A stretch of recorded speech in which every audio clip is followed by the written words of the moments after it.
बदनारी लंगर का मैनी या बोले मुद्रे बहने, जाको नहीं पति जी ये है घूंघट घट में सहने। बदनारी लंगर का मैनी या बोले मुद्रे बहने, जाके पास न बैठियो जाका कैसा देने। सतगुर हेला देते हैं सुनियो संत सुजाने, बदनारी पास न बैठियो बदनारी आई खान। नैनों का जरबाहा करिए खाए लिए हंस, हाथों में दिला के ये डोब दिए कुलबन से। उल्टी मांग भराए करिए मंजन करहे गाते, मिठी बोले मगन होए ये लावे बहुविध घाते। माया काली नागनी ये अपने जाए खाते, कुंडली में छोड़े नहीं सो बाता की बात। अब बदनारी काली नागनी ये देखत ही डस खाए, बोले से तब खंड हुए पर से सर्वस जाए। अपना आत्माओं,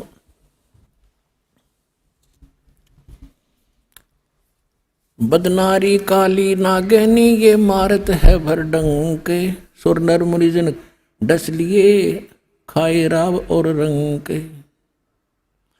बदनारी काली नागनी ये मारत है भर डंके, शब्द गारडू जो मिले जाको नाही संके।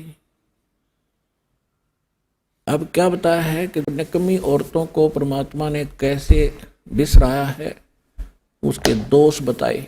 इसके साथ साथ अच्छी बहन बेटियां हैं, उनकी कितनी कलम तोड़ महिमा गाई है। कहते नारी नारी क्या कह रहे हैं, एक मैली एक पाक। पाक माने पवित्र, एक मैली, मैली जो कैरेक्टरलेस और पाक जो है अपनी नेक नीति से चलने वाली। नारी नारी भेद है एक मैली एक पाक, जा उदर दुर उपजे जाकी भरिए साख। कि वह भी माँ थी, वो भी नारी थी जिसके पेट से ध्रुव जैसे महापुरुष का जन्म हुआ। तो ऐसी माई को कहते हैं उसकी साख भरिए कि ऐसी माँ होनी चाहिए, ऐसी नारी होनी चाहिए। कामनी कामनी भेद है एक मैली एक पाख, जा उदर प्रहलाद थे जाको जोड़ू हाथ। कि वह भी नारी थी जिसके उदर से प्रहलाद जैसे भक्त हुए। कामनी कामनी भेद है एक उज्जवल एक गंदे, जा माता प्रणाम है जा उपजे भरतरी गोपी चंदे।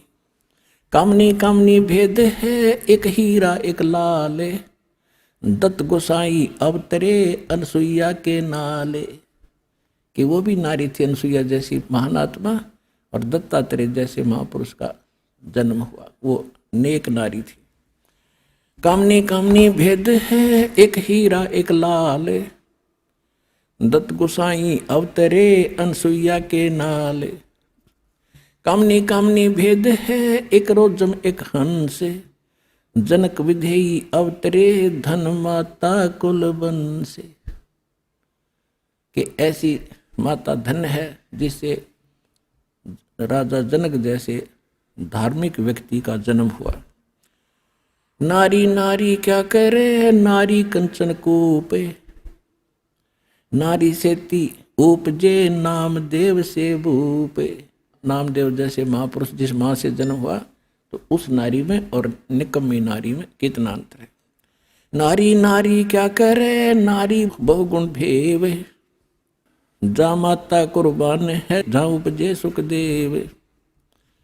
नारी नारी क्या कह रहे हैं, नारी कंचन कूपे, नारी से ती उपजे ये नामदेव से भूप। नारी नारी क्या करे नारी भक्त विलास। नारी से ती उपजे धन्ना भगत रविदास। कि जिन वह भी नारी थी, वह भी माताएं थी, बहनें थी, जिनसे धन्ना भगत जैसे और रविदास जैसे महापुरुष का जन्म हुआ। नारी नारी क्या करे नारी को निर्ताय। नारी से ती उपजे रामानंद पंथ चलाए। नारी नारी क्या करे नारी नर की खाने। नारी से ती उपजे है नानक पद निर्वाण। के नानक जी जैसे महापुरुष भी नारी से ही जन्म हुआ है, यानी उसमें भेद बता रहे हैं अच्छी और बुरी में। नारी नारी क्या करे ये नारी सरगुण बेल। नारी से ती उपजे दादू भगत हमेल। नारी नारी क्या करे नारी का प्रकाश। नारी से ती उपजे ये नारद मुनि से दास। गरीब नारी नारी क्या करे नारी निर्गुण नेश। नारी से ती उपजे ये ब्रह्मा विष्णु महेश। गरीब नारी नारी क्या करे ये नारी मूला माए। ब्रह्म जोगनी आद है चरण कमल लोलाए। अब यहाँ ये बताया है कि जो अच्छी हैं उनकी आदर करने के लिए कहा है, वो आदरणीय है। तो पुण्यात्माओं, परमात्मा की लीला से आपको पता चलेगा कि हम कहाँ खड़े थे, किन भगवाना के गुण गाया करते थे हम। तो इस प्रकार हमने परमात्मा की महिमा को समझना है पुण्यात्माओं। जब तक हम भगवान को अच्छी तरह नहीं समझेंगे तो अभी तक हम अपना जीवन नाश कर ही रहे थे, और कोई भी आकर हमें डगमग कर देगा। इसलिए हर पहलू पर प्रत्येक सत्संग में कोई न कोई आपको कथा सुनाई जाती है, जिससे आपको बहुत लाभ होगा। तो पुण्यात्माओं, अभी तक जो ये धारणाएं गलत थी हमारी भगवान के विषय में, अब इन सत्संगों से आपकी क्लियर हो जाएगी। ये यथार्थ ज्ञान है, क्योंकि अभी तक हम लोक वेद सुना करते थे कि कबीर साहब एक दुल्हा थे, दानक थे, कहीं पड़े मिले थे, विधवा ब्राह्मणी का हुए थे। हमने कुछ भी सिर पैर परमात्मा का नहीं पता था। तो आंखों देखा उन संतों ने बताया है, और साथ में हमारे सदग्रंथों ने प्रमाण किया है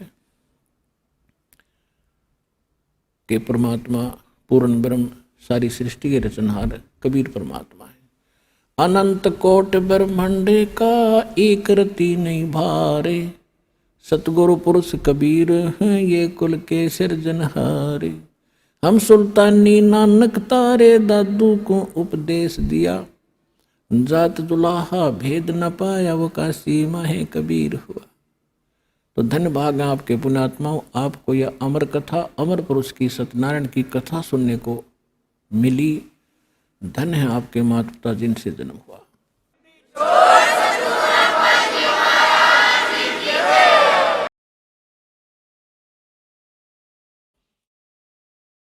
पुण्यात्माओं, आप देखते हैं कि कोई भी कार्य सफल करने के लिए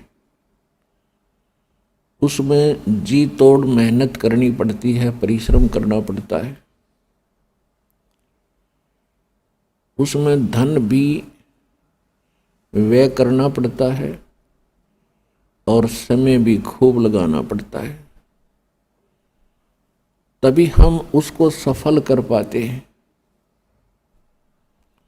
जैसे किसान फसल तैयार करता है और सर्दियों के मौसम में गेहूं की फसल में पानी की आवश्यकता होती है। रात्रि के समय उसको लाइट मिलती है या कोई नहर से सिंचाई का समय मिलता है। सर्दी के मौसम में कितनी शीत लहर चलती है, कई बार बूंदाबांदी भी शुरू हो जाती है। उस समय हम सभी अपने घरों में रजाई ओढ़ के ऊपर कंबल भी डालते हैं, सभी दरवाजे खिड़कियां बंद कर लेते हैं कहीं सर्दी ना लग जा। और जिस किसान को रात्रि के समय पानी प्राप्त होना हो नहर से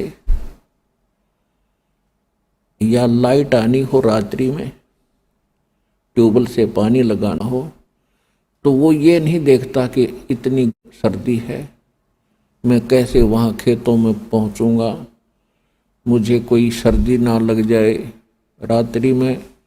और भी बहुत सी समस्याएं होती हैं, कोई सर्प ना डस ले, हिंसक पशु ना हानि कर दे। लेकिन उन सब को चीरता हुआ किसान रात्रि में पहुंच जाता है एक सिंपल कंबल और खेस ओढ़ के, और जब वो पानी लगाता है उस कंबल को भी उतार के एक तरफ रख देता है और पानी के बीच में खड़ा हो जाता है, पानी लगाता है। अब वो बिल्कुल भी आलस नहीं करता, ना कर सकता, क्योंकि वो जानकार है, उसको ज्ञान है। यदि आज मैंने आलस कर दिया और पानी के लिए खेतों में नहीं पहुंचा तो फसल सूख जाएगी, मेरे बच्चे भूखे मरेंगे, मैं कंगाल हो जाऊंगा।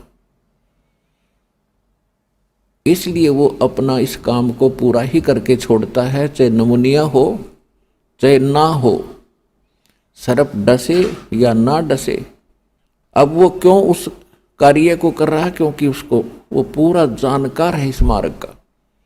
ठीक आज इतनी सर्दी में और इतनी दूर दूर से परमात्मा के बच्चे आए हैं, आपने ये तो मान लिया है कि यो काम तो करना ही पड़ेगा, तभी आप यहाँ आए हो, नहीं तो ये पड़ोस में से उठकर नहीं आ सकता आदमी जिसके भाग माड़े हैं।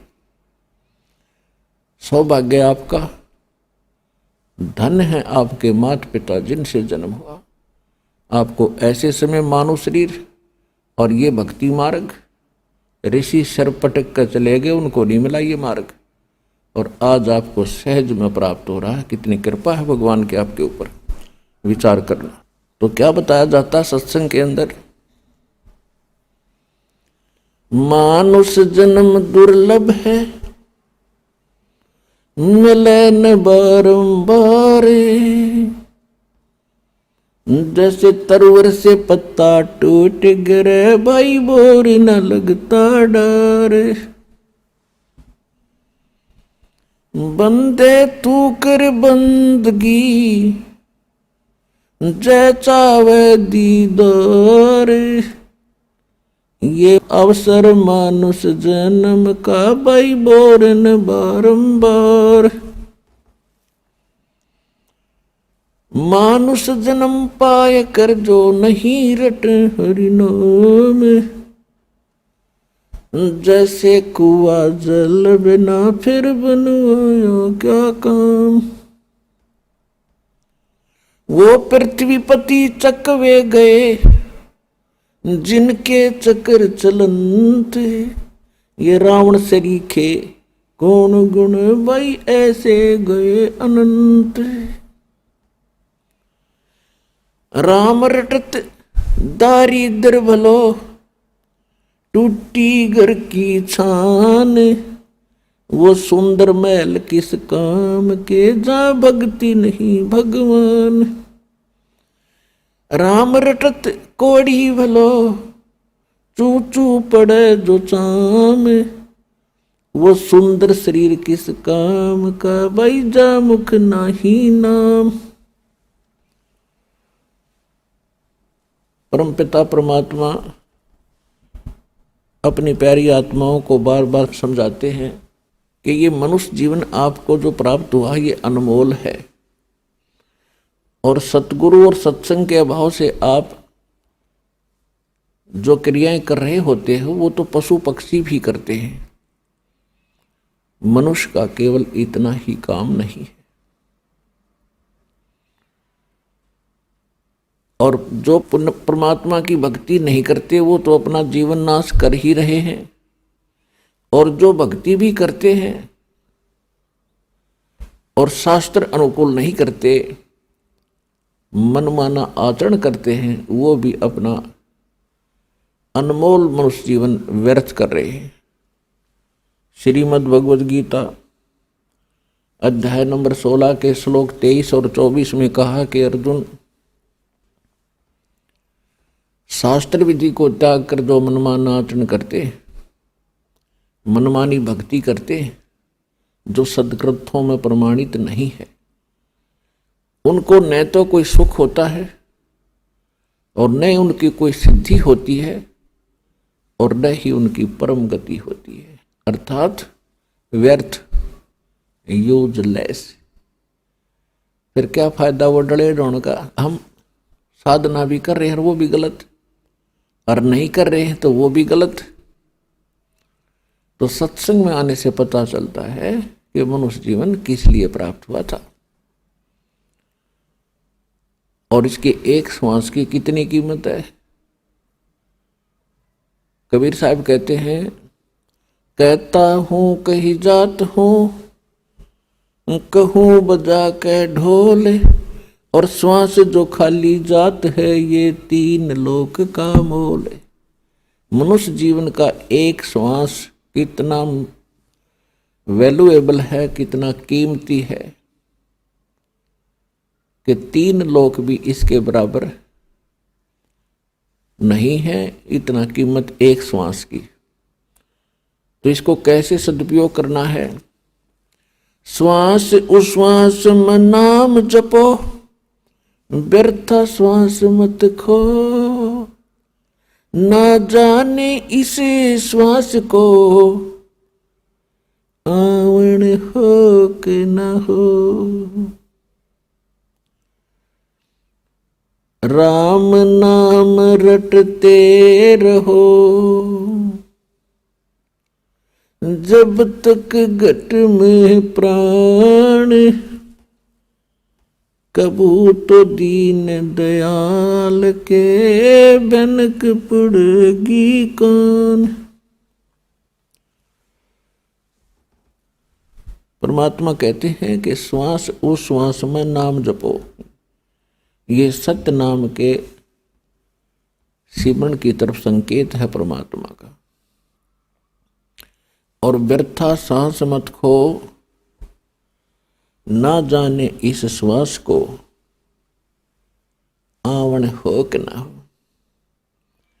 और फिर क्या बताते हैं, गोता मारूं स्वर्ग में मैं जा बैठूं पाताल, गरीबदास ढूंढता फिरूं अपने हीरे मोती लाल। आप जी को परमात्मा कहाँ से लाए हैं खोज कर ढूंढ कर। कारण कोई भी बनाया दाता ने, कोई टीवी चैनल को माध्यम बनाया या कोई बुक किसी भगत बहन भाई के द्वारा आप तक अपना संदेश पहुंचाया, तो आप कितने किस्मत वाले हो, आप कितने लाडले हो उस भगवान के, और आप कितना कष्ट उठा रहे हो इस काल के लोक में। अभी कष्ट का तो आपको पता है, लेकिन आप कितने प्यारे हो परमात्मा के, ये दास को पता है। और इसका इब लाभ उठाइयो। बहुत युग हो गए आपने या गफलत करते, अब या गफलत ना करना। बड़ी मुश्किल से ये रास्ता मिलता है, इससे भी दुर्लभ है मनुष्य जीवन मिलता है। मनुष्य जीवन मिल जाता है तो ये मार्ग नहीं मिलता है, और ये मार्ग मिल जाता है तो आप फिर पुनः गफलत करते हो। पुनः गफलत क्यों करते हो? क्योंकि ये परमात्मा सुख सागर है और आपको सुख घने देगा, क्योंकि इसका स्वभाव है। और ये सुख आपका फिर दुश्मन सिद्ध हो जाता है, भगवान से दूर हो जाते हो। तो परमात्मा से डिमांड करना, जैसे भगवान हमें गाइडलाइन दे रहे हैं, सुख के माथे पत्थर पड़ो, जो नाम हृदय से जावे, बलिहारी उस दुख के, जो पल पल नाम रटावे। परमात्मा कहते हैं आग लगाए से सुख है, जिस तो भगवान की भूल पड़े। हे परमात्मा ऐसा दुख दिए रखना ताकि तेरी याद बनी रहे। आज ये दुख जो आप यहाँ आए हो आपके लिए वरदान सिद्ध हो गया। ये सुखी है माचे फिरें, जिनके पिछले पुण्य ज़्यादा हैं वो आज सुखी हैं, क्योंकि उनकी बैटरी चार्ज है। वो ये सोच रहे हैं हमारा क्या बिगड़ेगा। हमें पता है, परमात्मा की दूरबीन से हम देखते हैं आगे क्या होगा उन लोगों के साथ जो आज भक्ति नहीं करते। फिर पीछे तू पशुआ की जय गद्दा बैल बनाई, ये 56 भोग कहाँ मन बोरे, कहीं कुरडी चुरने जाई। ये भगवान कह रहे हैं, आम इंसान की बात नहीं है ये। उसके बाद क्या होगा जो आज भक्ति नहीं करते, फिर पीछे तू पशुआ की जय गद्दा बैल बनाई, और ये 56 भोग कहाँ मन बोरे, कि तो कुरडी चरने जाई। आज कैसा भोजन खाते हो, किस प्रकार गर्मी सर्दी से आप बचकर अपना सुरक्षित हो। यदि भक्ति नहीं करोगे तो ये मनुष्य जीवन के सांस पूरे होंगे, आपका जीवन अंत होगा। उसके बाद कहते हैं गद्दा या बैल की योनि में आप जाओगे। फिर ये आहार, आज आप समय पर चाय पीते हो, समय पर दूध पी लेते हो, भूख प्यास समय पर निवारण कर लेते हो, तो उस समय क्या बनेगी आपके साथ। फिर पीछे तू पशुआ की जय गद्दा बैल बनाई, और ये 56 भोग कहाँ मन बोरे, कि तो कुरडी चली जाएगी। तो ये बात भगवान बिना हमें कौन बतावे। तो परमात्मा कहते हैं अपने आप आकर के हमें बताते हैं, आखिर तुझको कौन कहेगा, गुरु बिन आत्म ज्ञान, मन ने की कर ले 2 दिन का मेहमान। हमने लाखों वर्ष का जीवन भी जीने को मिला है, लाख वर्ष का, और वो भी चला गया। सतयुग में, त्रेता में भी कई हजार वर्षों का, 50-40 हजार वर्ष का जीवन होता था, और वो भी अंत हो गया। द्वापर में भी 1000 के आसपास जीवन होता था प्रारंभ में मनुष्य का, वो भी गया। और अब 100 से ऊपर होता था कलयुग के प्रारंभ में, और आज 60, 70, 80 साल में सबकी टिकट कट लेती है। तो परमात्मा कहते हैं इस जीवन में यदि भक्ति नहीं करी, चाहे लाख वर्ष के 100 लाख वर्ष जी लो, व्हाट इज यूज, क्या लाभ है इसका। तो इसका लाभ है एक ही, और वो ज्ञान परमात्मा ही बताएगा आपको। आखिर तुझको कौन कहेगा, गुरु बिन आत्म ज्ञान। अब ये नकली गुरुओं के पास परमात्म ज्ञान तो बहुत दूर की बात है, उनको आत्म ज्ञान नहीं। और अभी तक ये डंडोरा पीटा करते थे कि आत्म ज्ञान हो जाए, आत्मज्ञानी था फलाना। आत्मज्ञानी से क्या होगा, जब तक परमात्म ज्ञान नहीं है। आत्म ज्ञान का अर्थ है कि मैं कौन हूं, कहां से आया हूं, मेरा उद्देश्य क्या है, ये तो है आत्मज्ञान। मैं क्यों जन्म और मर रहा हूं। अब ये पता भी लग गया कि भी हम जन्म मरते हैं, अगले जन्म में पशु पक्षी भी बनते हैं। तो जब तक उस परमात्म ज्ञान नहीं है, परमात्मा मान उस परमात्मा की जानकारी नहीं है, वो कैसे प्राप्त हो, ये जन्म मरण कैसे कटे, ये रोग कैसे छूटे हमारा, और कैसे हमारे दुख निवारण हो, वो ज्ञान नहीं है। तो उस आत्म ज्ञान का फायदा क्या। अब सूक्ष्म वेद में कहा कि कूप की छाया कूप के माही, ऐसा आत्मज्ञाना कुएं की छा, कुएं की छाया कुएं तक सीमित है, उसका बाहर कोई लाभ नहीं। तो ऐसे आत्मज्ञान हो जाने से इतना ही लाभ मिला आपको, लेकिन परमात्म ज्ञान के बिना मोक्ष नहीं। तो क्या बताते हैं परमात्मा के, फिर पीछे तू पशुआ की जय गद्दा बैल बनाई, ये 56 भोग कहाँ मन बोरे, कि तक कुरडी चरने जाई। ओए होए पुण्यात्मा, आज इंसान का यह बात कति गले नहीं उतरती कि कल को हम गधे भी बनेंगे। यदि किसी को कहा जाता है, स्वाभाविक कोई कह दे तो नाराज हो जा कि तू गधा बन, तेरा बाप बने, मैं क्यों बनूं, कोई बात हुई है। तो हमारी बुद्धि कति गाम जारी है, काल ने ठप कर रखी है। यह सत्संग में आने से ओपन होती है, और यह आने का समय किसी के पास है नहीं। परमात्मा कहते हैं, चारों युग में संत पुकारे, और कूक कहा हम हेल रे, हीरे माणिक मोती बरसे, ये जग चुगता ढेल रे। परमात्मा कहते हैं कि चारों युग में मैं आता हूं अपने सतलोक से चलकर। सतलोक कौन सा स्थान है? जो गीता अध्याय नंबर 18 के श्लोक नंबर 62 में कहा कि अर्जुन तू सर्वभाव से उस परमेश्वर की शरण में जा, उसकी कृपा से तू परम शांति को और सनातन परम धाम को प्राप्त होगा। वो सनातन परम धाम जिसको शाश्वतम स्थानम कहा है गीता में, वो सतलोक है। और कबीर परमात्मा वो परम अक्षर ब्रह्म है जिसकी शरण में जाने के लिए ये गीता ज्ञानदाता कह रहा है। और वो क्या कह रहा है कि सतयुग में सत सुकृत कह टेरा, त्रेता नाम मुनिंदर मेरा, द्वापर में करुणा में कहाया, कलयुग नाम कबीर धराया। मैं चारों युगों में आता हूं। सतयुग में सत्सुकृत नाम होता है, परमात्मा कहते हैं, और त्रेता में मेरा मुनिंदर नाम प्रसिद्ध होता है, द्वापर में करुणा में होता है, और कलयुग में मेरा कबीर नाम ही रहता है जो परमात्मा का वास्तविक नाम है।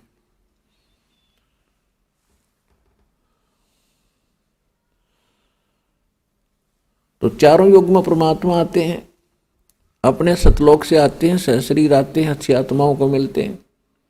और यही प्रमाण हमारे वेद बताते हैं। ऋग्वेद मंडल नंबर 9 सूक्त 86 के मंत्र 26 और 27 में, ऋग्वेद मंडल नंबर 9 सूक्त 82 मंत्र 1, 2, 3 में, ऋग्वेद मंडल नंबर 9 सूक्त 54 मंत्र 3 में, ऋग्वेद मंडल नंबर 9 सूक्त 20 मंत्र 1 में, ऋग्वेद मंडल नंबर 9 सूक्त 1 मंत्र 9 में, ऋग्वेद मंडल नंबर 9 सूक्त 94 के मंत्र 1 में, ऋग्वेद मंडल नंबर 9 सूक्त 95 मंत्र 2 में, ऋग्वेद मंडल नंबर 9 सूक्त 96 96 के मंत्र 16 से लेकर 20 में, और भी अनेक स्थानों पर ये प्रमाण है कि परमात्मा ऊपर सतलोक में रहता है, अमरधाम में, और वहां सिंहासन पर विराजमान है राजा के समान। जैसे राजा लोग मुकुट माकुट पहन के अपनी राजगद्दी पर विराजमान होते हैं, ऐसे परमात्मा वहां सतलोक में राजा के समान है देखने में। और वहां से गति करके आते हो परमात्मा। उनका कबीर देव नाम है, कबीर साहब नाम है। वेदों में कबीर देव लिखा है, हम उसको कबीर साहब कहते हैं। देव माने भगवान होता है। तो वेद बताते हैं कि वो कबीर देव नाम है उसका, हम कबीर साहब कहते हैं। और वो यहां आकर अच्छी आत्माओं को मिलते हैं और उनको यथार्थ ज्ञान से परिचित कराते हैं। फिर परमात्मा से प्राप्त उस ज्ञान से परमात्मा के सतलोक को, सचखंड को आंखों देख के फिर वो परमात्मा की प्यारी आत्मा उस परमात्मा के गवाह बनते हैं। आंखों देखा परमात्मा की जानकारी देते हैं। और ऋग्वेद मंडल नंबर 9 सूक्त 94 के मंत्र 1 में कहा कि वो परमात्मा कवियों की तरह आचरण करता हुआ अपने तत्व ज्ञान को स्वयं ही बोलता हुआ फिरता रहता है। ऋग्वेद मंडल नंबर 9 सूक्त 95 के मंत्र 2 में कहा कि वो परमात्मा भक्ति के उन रहस्यमयी मंत्रों को आविष्कार करता है जो आज तक किसी को पता नहीं होता। तो परमात्मा कहते सो हम शब्द हम जग में ल्याए, सार शब्द हमने गुप्त छुपाए। ये सो हम शब्द कबीर परमात्मा के अतिरिक्त किसी को मालूम नहीं था, और ना किसी वेद में, ना पुराण में, ना कुरान में, ना बाइबल में। केवल परमात्मा ने आकर ही ये सोहम शब्द की जानकारी दी है, और सोहम शब्द को दान करने का, देने का अधिकारी या तो परमात्मा थे, या परमात्मा की प्यारी आत्मा वो संत थे जिनको सीधे आकर मिले थे। कौन कौन? आदरणीय धर्मदास साहिब जी, आदरणीय मुल्कदास साहिब जी, आदरणीय दादू साहिब जी, आदरणीय नानक साहिब जी, आदरणीय गरीबदास साहिब जी, गांव छुडानी, जिला झज्जर, हरियाणा वाले, आदरणीय घीसा दास साहिब जी, गांव खेखड़ा, जिला बागपत वाले, उत्तर प्रदेश, आदरणीय स्वामी रामानंद जी, काशी वाले। इन महापुरुषों को परमात्मा मिले थे, इनको ये मंत्र दिया था सतनाम, और इनको एक प्रतिज्ञा दिला दी थी, प्रतिबंध लगा दिया था कि पिछली पीढ़ी तक इसको आप किसी को बताना नहीं, लिख अवश्य दो। तो उन्होंने अपनी अमृतवाणी में ये पूरे ज्ञान लिख दिया। तो ये ज्ञान परमात्मा की वाणी से चुरा कर ये नकली पंथों ने शुरू कर दिया, और ये अधिकारी है नहीं सोम नाम देने के। उसके विषय में सूक्ष्म वेद में कहा है, बेखों के लश्कर फिरे ये बाणी चोर कठोर, सतगुरु धाम ना पहुंचेंगे ये 84 के डोर। ये नरे नरे पंथ बना कर बैठ के परमात्मा कबीर जी की वाणी से कुछ शब्द चुरा कर, कुछ वाणी चुरा कर, कुछ मंत्र चुरा कर, बेखों के लश्कर फिरे ये बाणी चोर कठोर, वो सतलोक ना पहुंचेंगे ये तो 84 के ढोर।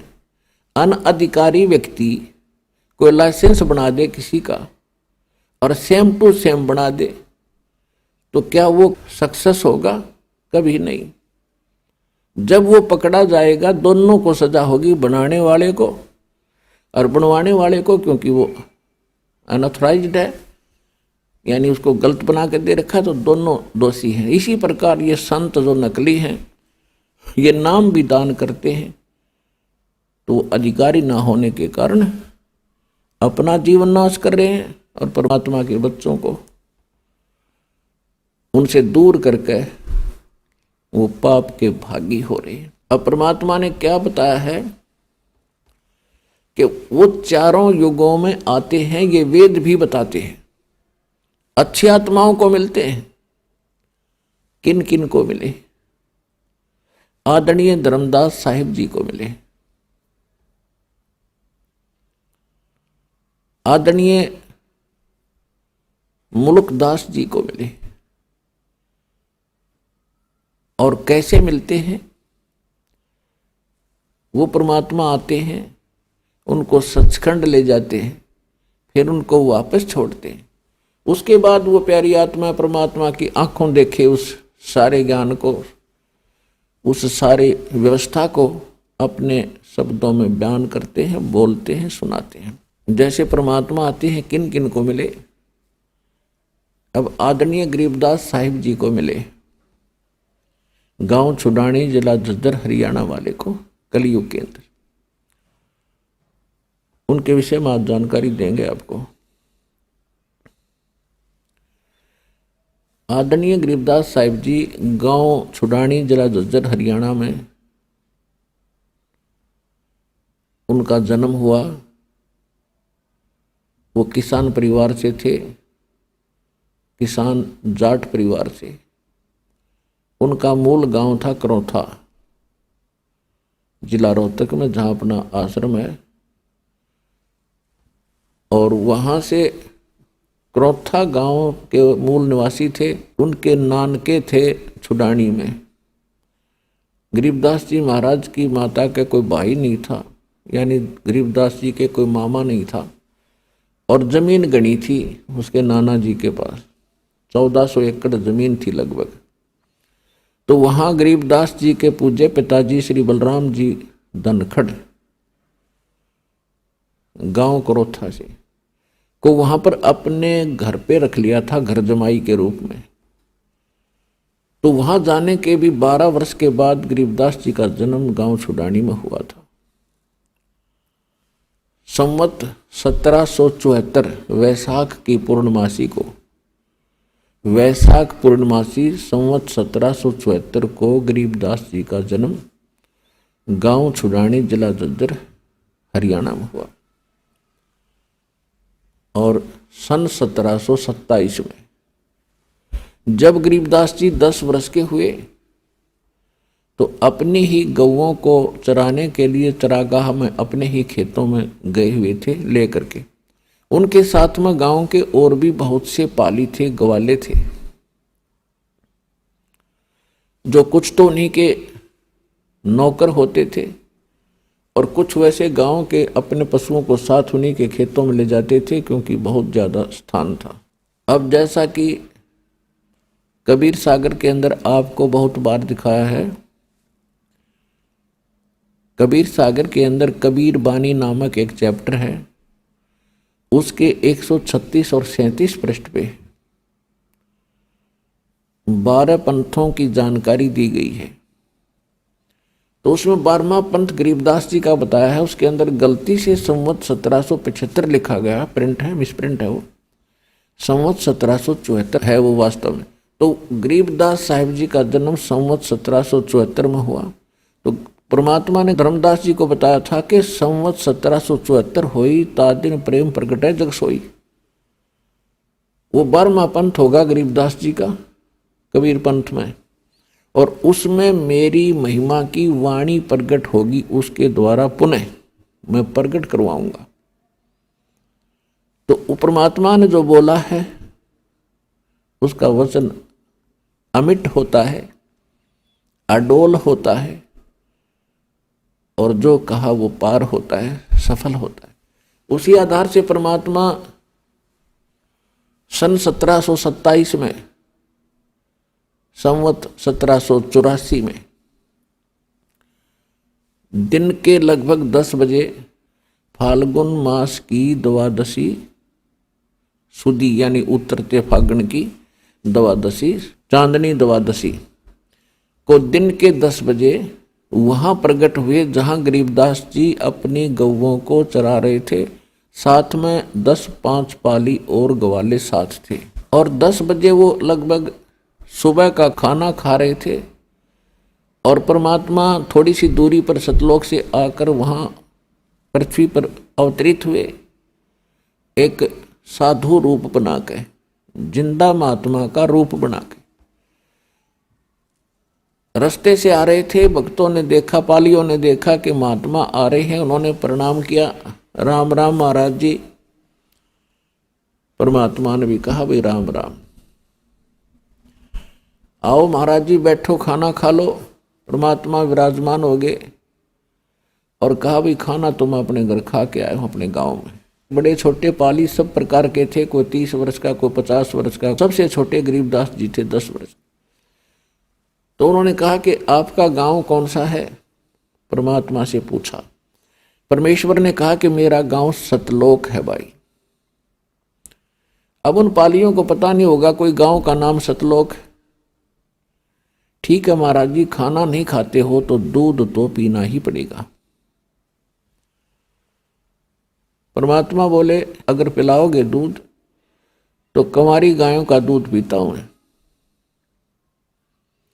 तो जो बड़े पाली थे एज्ड, वो कहने लगे बाबा जी तेरी नीयत को ना दूध पीने की, आप तो मजाक करते हो। कंवारी गाय कभी दूध देती है?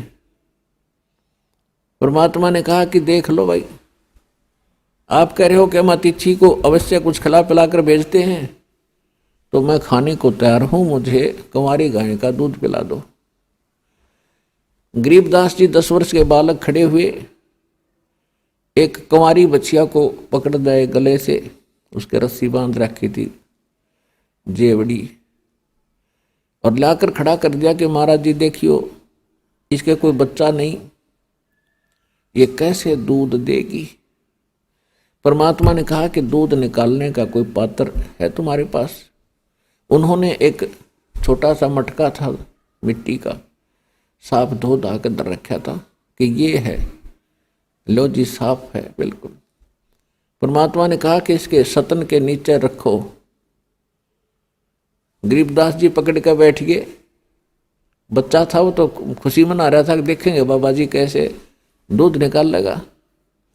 परमात्मा ने कमर पर हाथ मारा, बछिया का आशीर्वाद दे दिया। लंबे लंबे सतन हो गए और दूध की धार चारों थनों से लगातार बह चली और वो पात्र भरते ही अपने आप बंद होगी।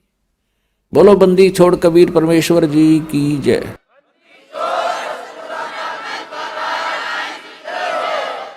अब सभी आश्चर्यचकित रह गए, बाबा जी तो भाई जादूगर है कोई। अब गरीबदास जी ने कहा कि लो महाराज जी पी लो। परमात्मा ने कुछ दूध पान किया और फिर कहा पालियो ये अमृत है भाई, लो तुम भी प्रसाद ले लो। ये यहाँ का नहीं है, मेरे सतलोक से आए इस पवित्र पशु में। अब वो पाली तो मना कर गए कि हम ना पीवे तेरा जूठा, और ये कुंवारी गाय का निकाल दिया जादू जंत्र से, को पाप लगेगा कुंवारी गाय का दूध पियो हमें, और तेरी जात का भी रहना तो कौन सी जाति से संबंध रखता, तेरा जूठा तो कभी नहीं पिएंगे हम। अब कहते हैं ना सकल पदार्थ हैं जग माही और कर्म ही नर पावत नाही। गरीबदास जी ने कहा जी मुझे दो भगवान आपका जूठा प्रसाद, आपका ये अमृत कब कब मिले हमें। ऐसे करके उन्होंने कुछ दूध उन्होंने भी पिया। बाकी सभी पाली वहां से उठकर चले गए दूर के ये बाबा जी जादूगर है, यो कहीं तुम्हारा कोई टूना टोटका ना कर दे।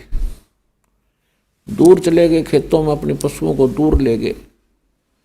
गरीबदास जी अकेले रह गए। दाता चाव यही थे, वो तो आए जिसके लिए थे, सारा खेल करने के लिए।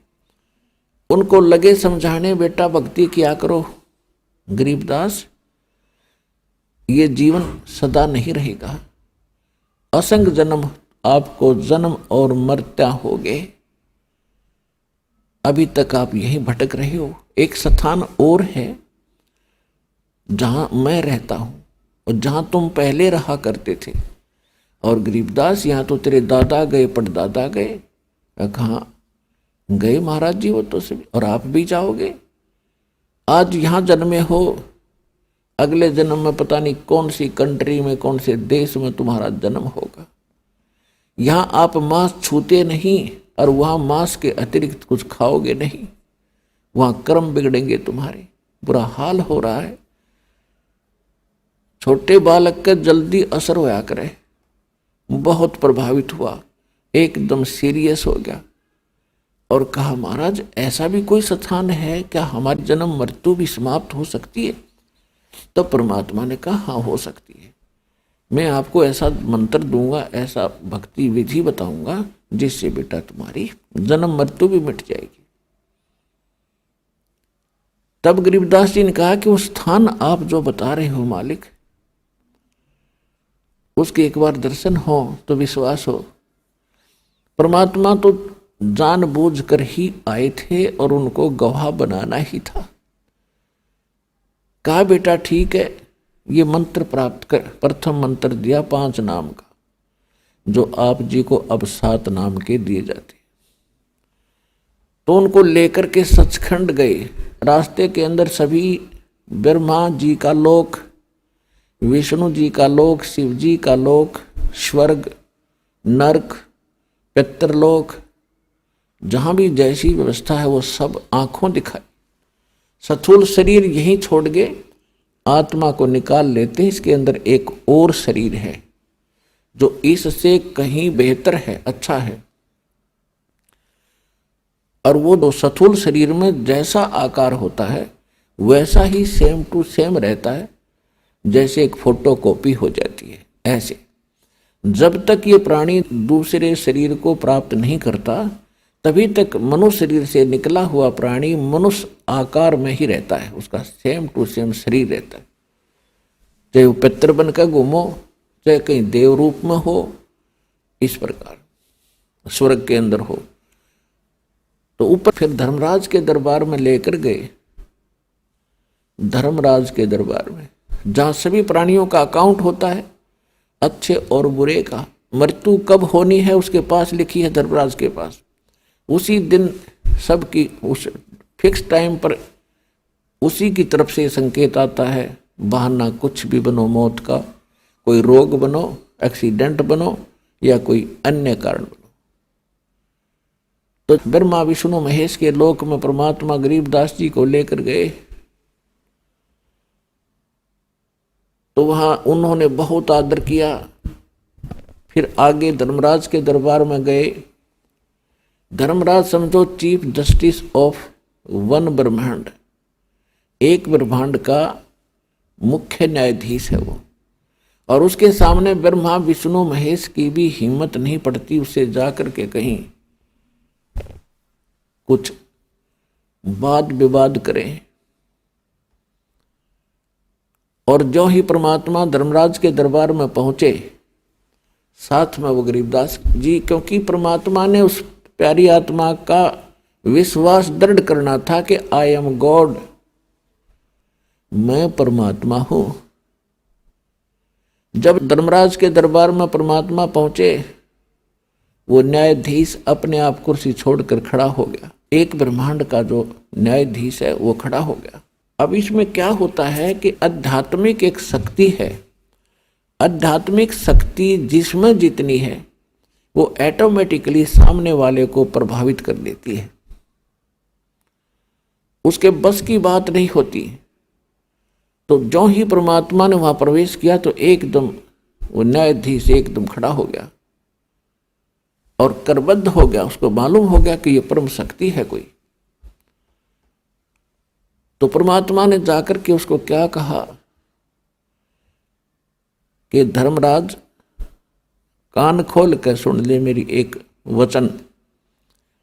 मेरा कोई भक्त हो जिसने ये कह दिया कि मैं कबीर जी का भक्त हूं, और वो प्रमाणित यानी मेरे अधिकारी संत से जिसको नाम प्राप्त हो, उसका अकाउंट भी मत करना, उसको कोई सजा नहीं देगा तू।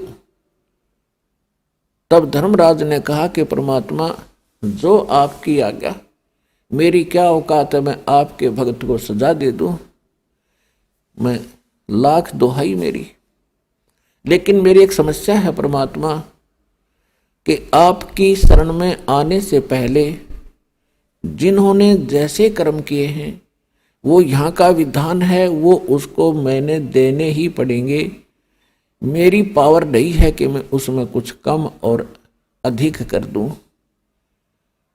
उसके लिए कोई मेरे लिए कोई विकल्प बताओ, मेरी समस्या हल करो दाता। तब परमात्मा ने कहा कि जो मेरा भक्त ये कहे कि मैं कबीर जी का शिष्य हूँ, उनका बच्चा हूँ, उनका उपासक हूँ, तो उसकी जांच करो कि वास्तव में ये वो है कि नहीं, सच्चा है तो उसके बाद मेरे पास लेकर आ जाना इसकी बही को, अपनी को, इसके अकाउंट को मैं उसको कैंसिल कर दूंगा, साइन कर दूंगा।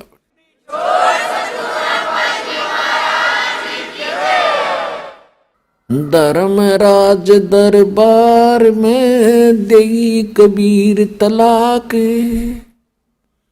मेरे भूले चूके हंस को पकड़ियो मत कजाक।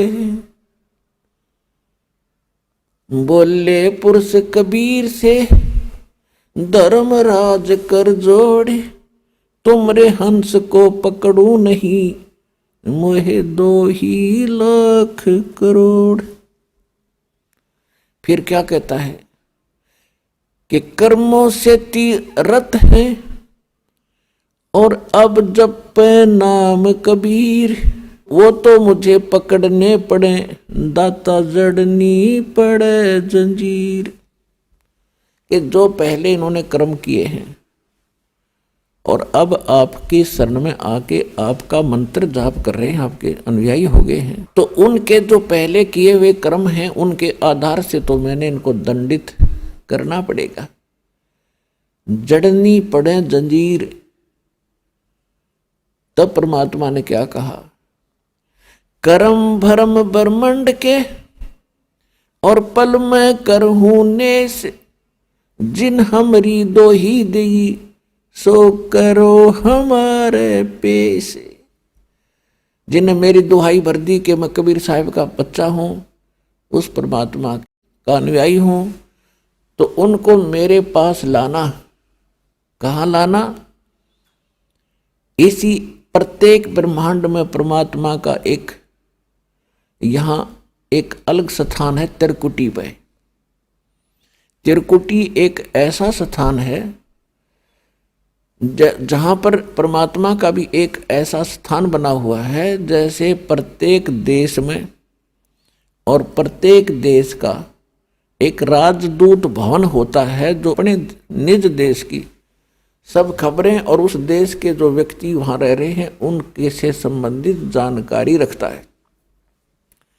तो ये धर्मराज को भी पता था कि यहाँ एक कार्यालय है जिसमें ये साहब बैठते हैं। गरीबदास जी को तो जिंदा महात्मा दिख रहे थे और धर्मराज को उस रूप में दर्शन हो रहे थे जिस रूप में वो अपने ऑफिस में बैठते हैं, अपने दरबार में बैठते हैं। तब उनको कह रहे थे, ये थी तुम्हें कोई ऐसी समस्या आती है तो करो हमारे पेश, वहां ले आना इस आत्मा को और गिर तेरी बही को, ये तेरे अकाउंट को भी ले आना। कर्म भरम ब्रह्मंड के पल में करहूं नेस, जिन हमरी दो ही दी सो करो हमारे पेश। एक पल में काट दूंगा इन सारे ब्रह्मंडों के, तेरे कर्म भ्रम इस ब्रह्मंड के। अमर करूं सतलोक पठाऊं, ताते बंदी छोड़ कहाऊं, बंदी छोड़ हमारा नामम, अदर अमर है अस्थिर ठामम। सतगुरु शरण आके फिर धर्मराज डर कैसा। इस परमात्मा की शरण माने के बाद तो धर्मराज का भय नहीं रहता आपको। एक भक्त, वैसे तो बहुत भक्तों के साथ ऐसी घटनाएं घटी हैं, तो एक आध भक्त की बात याद रह जाती है। वो कह रहा था कि मैं रात्रि में सो गया, रात्रि में दो काले काले व्यक्ति बड़ी बड़ी कद के, वो कहने लगे का मेरे साथ चलो, और मैं न चाहते हुए उनके साथ उड़ लिया। विवश पता नहीं क्या हुआ, और मैं जब एक महल सा दिखाई दिया काफी निकट सी, तो मैंने पूछा भाई कहाँ ले जा रहे हो मुझे? उन्होंने कहा कि तेरे को धर्मराज के पास पेश करेंगे, और कहा फिर क्या करोगे? उसके बाद जो आदेश होगा, नरक में डालना है या कहीं और भेजना है, तो फिर वो ऐसा ही करेंगे। तो उसने कहा कि मुझे फिर बात याद आई कि गुरुजी बताते हैं कि भी हमें तो यम के दूत लेने आ ही नहीं सकते। तो पहले तो ये सोचा कि शायद मेरी कोई करनी में फर्क तो नहीं पड़ गया, कोई भक्ति में। फिर उसने सोचा कि अब क्या बने, गुरुजी का तो आदेश है कि यम के दूत लेने नहीं आ सकते। तो मैं वहीं अड़ गया, खड़ा हो गया। कहने लगा भाई तुम नहीं ले जा सकते मेरे को, तुम यम के दूत हो क्या? हाँ हम यम के दूत हैं। कि भाई तुम नहीं ले जा सकते, पता है तुझे मैं कबीर साहब का उपासक हूँ, भगवान कबीर साहब का बच्चा हूँ। तो बोले चल चल तू आगे न, आगे बात फैसला होगा। वो मुझे आगे घसीटे में पाछे न खिसकूं तो मेरी रुन की झगड़ा हो गया, गुट्टम गुट्टा। तो उनमें से एक बोला भाई पहले पता करा, कदे गलती लाग रही हो, इतना कॉन्फिडेंस से ये आदमी कह रहा है, कदे हम इसने खाम खा पीटे फिर हमें सजा मिला है, जा पूछ के आ तू। एक मेरे पास खड़ा रहा, एक अंदर गया। धर्मराज से प्रार्थना की, महाराज जिस व्यक्ति को आपने लेने के लिए भेजा है वो कह रहा है कि मैं कबीर साहब का शिष्य हूँ, उनका पुजारी हूँ। एकदम धर्मराज के कहते धौला शरीर हो गया, सफेद पीला पड़ गया चेहरा, और उसने देखा उठा का अकाउंट, और मैंने न्यू के न्यू बोलते सुने। वो कह रहा है कि इसने वापस छोड़ दो, मरवाओगे मुझे भी। ये नहीं, वो दूसरा था भाई।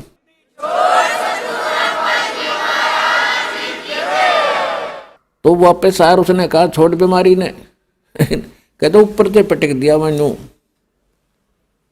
और मैं वहां गोते खाता। फिर एकदम नो शरीर में आया।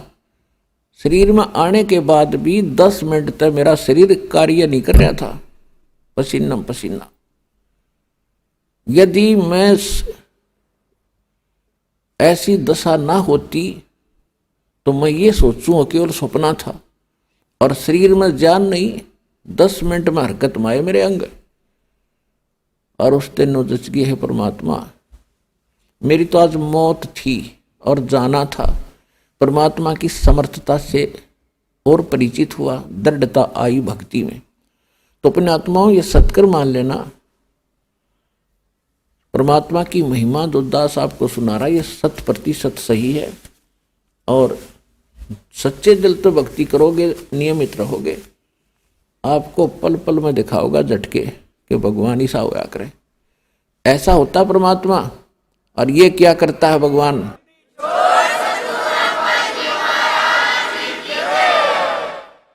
उसके बाद परमेश्वर कबीर जी गरीबदास जी को सचखंड लेकर गए, 11वां द्वार पार किया, उसके बाद 12वां द्वार पार किया। अभी तक 10वां द्वार 10वां द्वार इसके ऊपर खड़दू उतार रखा था, बस लास्ट था 10वां द्वार। और एक ये जम्मू के अंदर एक मधु परमहंस कबीर पंथी, कबीर साहब की वाणी पढ़े हर सुनावरने का, मेरे जैसा ज्ञान ब्रह्मांड में नहीं, 11वां द्वार पा गया, 11वां द्वार, 11वीं खिड़की, आज तक किसी ने नहीं बताया। उसके प्रवचन सुने, उनके साथ ये आध्यात्मिक ज्ञान चर्चा भी आपने सुनी थी कल। तो ये नकली आदमी है, न कख का पता नहीं, कह ख का पता नहीं, ना भक्ति मार्ग ठीक, ना इनका ज्ञान सही। ये सदग्रंथों को ढंग से पढ़ कर समझ भी नहीं पाए, भक्ति तो बहुत दूर की बात है। तो 12वां द्वार पार करके सचखंड में जाया जाता है, सतलोक में। 11वां जो द्वार है वो परब्रह्म यानी अक्षर पुरुष के लोक में खुलता है। फिर अक्षर पुरुष के 7 संख ब्रह्मांडों को पार करके इतना क्षेत्र तय करना पड़ता हमने। फिर 12वां द्वार है जो अक्षर पुरुष के लोकों का अंत होता है और सतलोक में प्रवेश होता है। और उसके बीच का जो रास्ता वो गुप्त है, ऐसे घूम कर जाता है, उसको भंवर गुफा कहते हैं। और तब वहां जाया जाता है। 12वें द्वार पार करके सतलोक आता है और वहां परमात्मा है। जब वो सतलोक में पहुंचे, गरीबदास जी ने देखा वहां का नजारा, ओए होए होए, पुणात्माओं, यहाँ तो उस स्थान की महिमा की कोई तुलना भी नहीं कर सकते, किसी से हम कंपेयर करके आपको बता नहीं सकते। वो तो वहाँ जाकर देखोगे जब आनंद नारा होगा। बाकी कुछ मिलता जुलता उसका कुछ आभास आपको कराया जाता है। वहाँ सतलोक एक पृथ्वी है, जैसे यह धरती आप देख रहे हो ऐसी ही है, लेकिन उस पृथ्वी में प्रकाश गणा है। जैसे आप देखते हो कहीं पर कोई दरिया का रेत पड़ा हो और उस रेत में चमक होती है, चांदी की तरह चमकते हैं सूर्य की रोशनी में, ऐसे वह पृथ्वी सारी ही ऐसे चमकती है और उपजाऊ बहुत घनी है। वहाँ पर सब बाग बगीचे हैं, झरने बहते हैं। यहाँ तो पत्थर के पहाड़ हैं, वहाँ हीरे और पन्ने होते हैं, इनके वो पहाड़ हैं, मोतियों के पहाड़ हैं। यहाँ तो कंकर पत्थर हैं, वहाँ मोतियों हीरों के पहाड़ हैं, और उन्हीं में बीच में पृथ्वी रेत है, उन्हीं में बाग बगीचे हैं, झरने बहते हैं, सफ़ेद रंग के सभी वहाँ सब वस्तुएं सफ़ेद कलर की होती हैं, यानी और एक तत्व से बनी हुई होती है। वहाँ मनुष्य भी ऐसे ही जैसे यही आकार है, स्त्री हैं, पुरुष हैं, आपके पूरे परिवार हैं। वो परिवार के आप साथ ही आए थे, इकट्ठे डूबे थे, कब इस काल के साथ हम इकट्ठे आए थे। और वो परिवार आज पता नहीं कहाँ कहाँ भटक रहे हैं, कोई कहीं कोई कहीं। तो वहाँ जाकर आप फिर से ऐसे ही परिवार बनेगा जैसे आपका यहाँ हुआ है। और ये परिवार तो आपका है ही नहीं, आज पता नहीं किसकी मृत्यु हो जाए। आज आप अपने बच्चों में, अपने परिवार में, अपने माता पिता पति पत्नी में आप कितना मोह करते हो, कितना प्यार से रहते हो। और यहाँ पता नहीं कब किसके ऊपर के बिजली गिर जाए, ऐसे गंदे लोक में हम रह रहे। अब यहाँ हम अपने परिवार में कितने प्यार से रहते हैं, फिर मृत्यु होती है, फिर